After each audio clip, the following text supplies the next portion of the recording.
आप लोग मस्त और जबरदस्त हो गए। आज हम लोग आपको एनर्जी सी भर देंगे, क्योंकि आप लोगों के जितने भी 12th एग्रीकल्चर में बच्चे जो तैयारी इंट्रेंस एग्जाम की करना चाहते हैं, उसके फॉर्म अप्लाई होने चालू हो गए हैं। तो आज हम लोग CUET के बारे में जानेंगे। CUET UG 2026 complete information, exam pattern, syllabus, eligibility और सब्जेक्ट। कहते नहीं, मंजिल उन्हीं को मिलती है जिनके सपनों में जान होती है।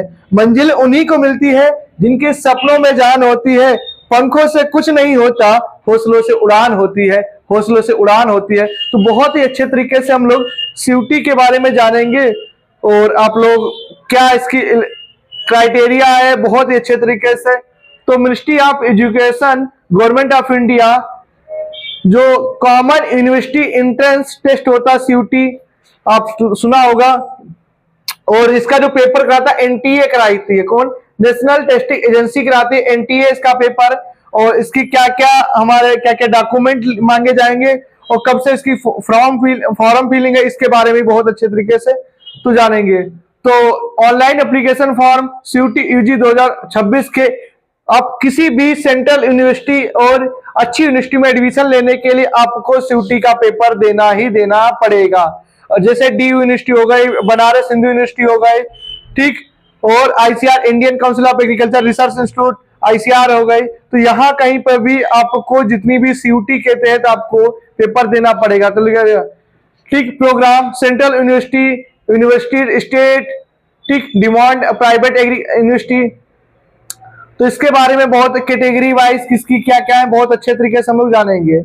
तो देखिए स्टेप बाय स्टेप कैसे फॉर्म अप्लाई करना है। अप्लाई फॉर ऑनलाइन रजिस्ट्रेशन कैसे करना है, फिल फॉर्म, एप्लीकेशन फॉर्म, पे examination, download confirmation page, online आवेदन करने के चरण हो गया। आपको हिंदी इंग्लिश दोनों में ऑनलाइन पंजीकरण के लिए आवेदन करें, ऑनलाइन आवेदन पत्र कैसे करें, परीक्षा शुल्क और जमा करें, पुष्टि पत्र और डाउनलोड करें। तो देखिए कैसा क्या है। CUET UG के तहत हम लोगों की जो ऑनलाइन की डेट चालू हो चुकी है। अगर आपसे कोई पूछेगा तो आप बताओगे जो ऑनलाइन की डेट हमारी है कितने से।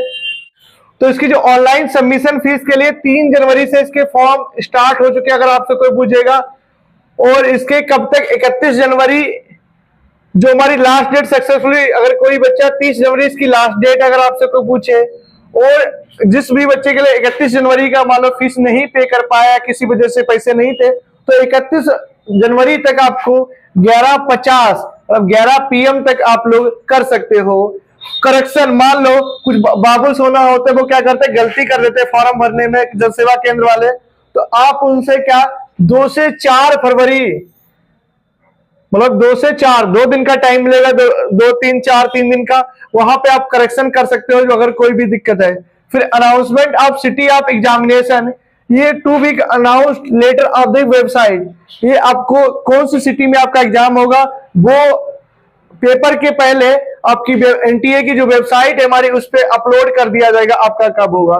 फिर download admit card for NTA, तो इसके भी वेबसाइट पे एडमिट कार्ड डाउनलोड हो जाएंगे आपके, वहां से आप लोग अपलोड हो जाएंगे, आप वहां से डाउनलोड कर सकते हो वो पेपर के। लेकिन अच्छी बात ये क्या है, आपकी पेपर की डेट पहले ही निश्चित कर दी गई है। कब हो सकते हैं, 11 से 31 मई, 11 से 31 मई, ठीक। तो आप समझ सकते हो आपके पास टाइम कितना है, जनवरी, फरवरी, मार्च, अप्रैल और फिर मई में आपके पेपर है 11 से। ये आगे भी बढ़ सकता है, कंफर्म नहीं है, लेकिन हम ये सोच के चल सकते हैं क्या, कितना 11 से 31 भी, ठीक। बाकी जो हमारी आंसर की है वो पेपर के बाद की बात है, वो पेपर के बाद आपको आंसर शीट वेबसाइट पे अपलोड कर दी जाएगी। उसके बाद हम लोग चलते हैं कि भाई फीस कितनी जा रही है। तो जनरल और EWS, जनरल वालों की 1000 फीस जाएगी, 3 सब्जेक्ट अगर भरोगे तो 1000 आपको फीस देनी पड़ेगी, ठीक। और अगर आपको अदर और सब्जेक्ट भरने तो आपको 400 रुपये पर सब्जेक्ट जनरल वालों को देने पड़ेंगे। वही OBC या NCL है जिनके पास EWS है, उनको 900 रुपये और प्रति सब्जेक्ट 375 रुपये। वही SC ST PWD उनको 800 रुपये और 350।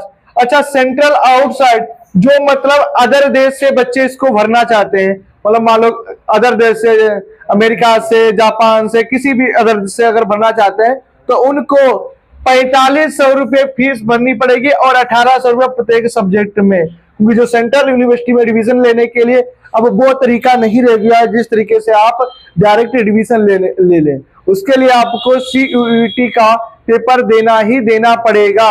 इसके तहत अच्छी अच्छी जो प्राइवेट यूनिवर्सिटियां हैं तो उसके लिए भी हम लोग उस CUET का आपको पेपर देना ही पड़ेगा, है ना। अब बात करते हैं हम लोग CUET जो है कि इसमें कितने कितने क्वेश्चन, ये 13 लैंग्वेज में पेपर आएगा, ठीक। आप उसको डिसाइड 13 लैंग्वेज में। और बात करते हैं इसमें टोटल कितने होंगे, 37 होंगे टोटल सब्जेक्ट। 13 इंडियन लैंग्वेज के होंगे, 23 डोमेन स्पेसिफिक सब्जेक्ट होंगे, एक जनरल एप्टीट्यूड मतलब रीजनिंग मैथ सब्जेक्ट होंगे। हमें चॉइस ऑफ सब्जेक्ट करना पड़ता है, तो ये बात हम एग्रीकल्चर के बच्चों के लिए हम लोगों को ABC चॉइस करना पड़ता है, मतलब जिस सब्जेक्ट से हमने किसी भी बोर्ड एग्जाम से 12th पास किया है। एग्रीकल्चर, बायोलॉजी, केमिस्ट्री, PCB वाले, PCB और PCM, ठीक, उनके लिए, क्योंकि जो भी बच्चे अगर एग्रीकल्चर में आना चाहते हैं, क्योंकि PCB और PCM मतलब बायोलॉजी और मैथ वाले भी 12th के बाद एग्रीकल्चर में आ सकते हैं, ठीक। तो इनका कैसा होगा, अगर आपसे कोई पूछे mode of examination, computer based CBT उनका एग्जाम होगा। तो 50 क्वेश्चन आएंगे, ठीक। ऑल क्वेश्चन ऑल कंपलसरी, आपको सभी क्वेश्चन करने कंपलसरी होते हैं, सभी क्वेश्चन करने कंपलसरी होते हैं। ड्यूरेशन ऑफ इस लास्ट पेपर की 60 मिनट मिलेंगे। कितने मिलेंगे? 60 मिनट मिलेंगे, ठीक। आपके मल्टीपल चॉइस क्वेश्चन होंगे, आपका कि 4 ऑप्शन होंगे। और मार्किंग की बात करें 0.5%, 0.5 मतलब अगर 5 क्वेश्चन गलत करते हो तो आपका 1 हो जाएगा, मतलब 1 क्वेश्चन हो जाएगा। तो आपसे कोई 50, ठीक, करेक्ट आंसर पे 5 नंबर मिलेंगे और 3 will the negative marking is incorrect answer पे 1 नंबर चला जाएगा। मतलब 1 क्वेश्चन आपका 5 नंबर का होता है और 1 क्वेश्चन सही करने पे 5 नंबर का, मतलब आपके कितने 3 सब्जेक्ट अगर आप भरते हो तो आपको 150 क्वेश्चन देने पड़ते हैं, और 150 और की 5 से अगर मल्टीप्लाई करते हैं तो कितना होगा? 750। 750। लेकिन जो बच्चा अगर यहाँ 550 नंबर ले आता है उसको अच्छी यूनिवर्सिटी में सिलेक्शन उसका हो जाएगा, 550 प्लस नंबर लेके आता है ना। तो बता दिया ऑब्जेक्टिव मल्टीपल चॉइस आपका एग्जाम होगा। अभी आप टेंशन न लीजिए, आपको बताएंगे क्या क्या डॉक्यूमेंट भी लगते हैं, टेंशन लेने की बात नहीं है ना। पूरी आप इस वीडियो को देख के जाओगे, आपको कोई चीज भी जानने की मतलब सब चीज पता चल जाएगी। ये चीज हमने बता दिया कब से है, कंप्यूटर बेस्ड एग्जाम होता है और 60 मिनट मिलेंगे क्वेश्चन करने के लिए। ये बहुत शॉर्ट में हम लिख के लेके आए आप लोगों के लिए, ठीक।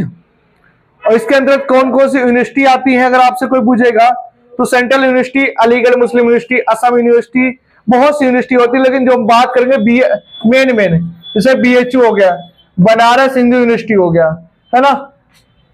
तो और भी सेंट्रल यूनिवर्सिटी सभी की है, तो आप उसकी तहत देख के भर दोगे, है ना।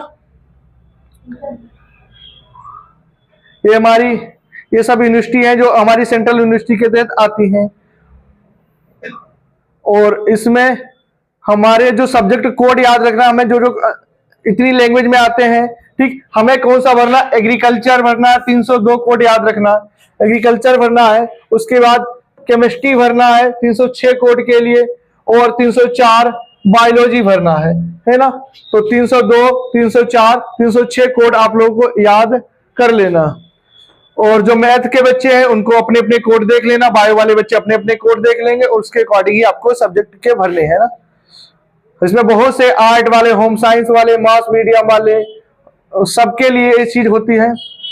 देख सकते हैं, जिसको हम लोग सपना सोचते हैं कि इसमें जाने के लिए ICR, हमारा सबका सपना होता है कि इसमें हम एडमिशन लेके पढ़ाई करें। तो यहाँ पर जाने के लिए आप लोगों को तैयारी करनी पड़ेगी अच्छे तरीके से, तभी आपका होगा सिलेक्शन, है ना। जिसको हम लोग देखते रहते हैं दिन रात, ये आप देख सकते हैं, है ना।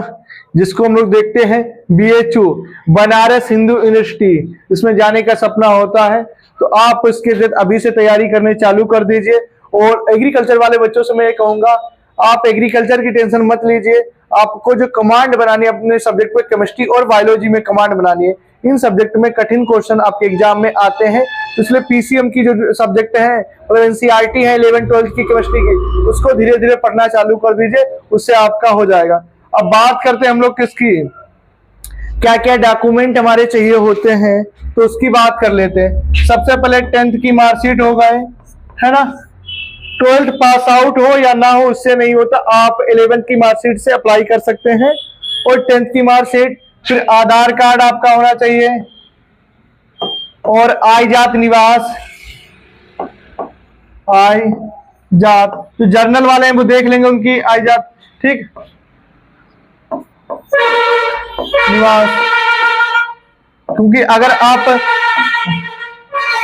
कास्ट सर्टिफिकेट लगाते हो तो आपको स्टेट वाली जो भी आप अपने स्टेट में मान लो, ये मत सोचना इसके अंतर्गत सीयूटी केटेट की भी यूनिवर्सिटियों की कुछ सीटें रिजर्व होती हैं जिससे तहत आपको एडमिशन मिलेगा। आप सीयूटी के तहत जाओगे अगर केटेट में तो वहां पे बहुत कम फीस आपकी पड़ेगी, भाई केटेट के तहत जाओगे आपको फीस बहुत ज्यादा देनी पड़ेगी ना। और आपका मोबाइल नंबर आपका होना चाहिए, याद रखना, जो आधार कार्ड में लगा होना चाहिए। दूसरा क्या है, वो रेगुलर चलता होना चाहिए, और एक ईमेल आईडी आपकी होनी चाहिए। क्या आप बताओगे, ईमेल आईडी, है ना,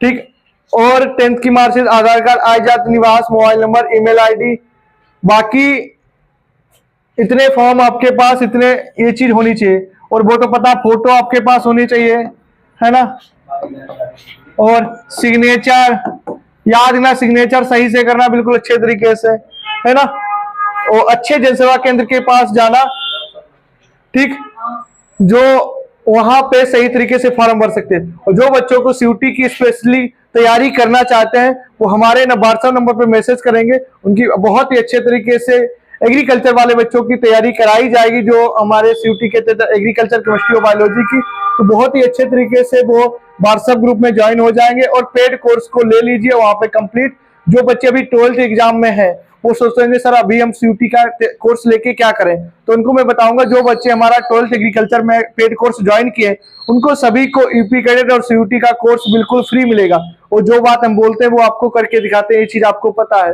तो जल्दी ज्वाइन होने के लिए हमारा व्हाट्सएप नंबर 9639569744, इस पे आप मैसेज करोगे आपको पूरी कंप्लीट इंफॉर्मेशन मिल जाएगी। अच्छा, आपको फायदा क्या है उसमें कि आप मान लो अभी 12th में हो तो अभी आप कोर्स को ज्वाइन कर लोगे, तो आपको हम जो अभी से क्लासेस चल रही है आपकी सीयूटी की, यूपी कैडेट, उससे भी आप जुड़ जाओगे, और आपको 12th के साथ साथ 12th का बैच भी मिल जाएगा और यूपी कैडेट का भी कोर्स मिल जाएगा, है ना। थैंक यू, जय हिंद, जय भारत, वंदे मातरम।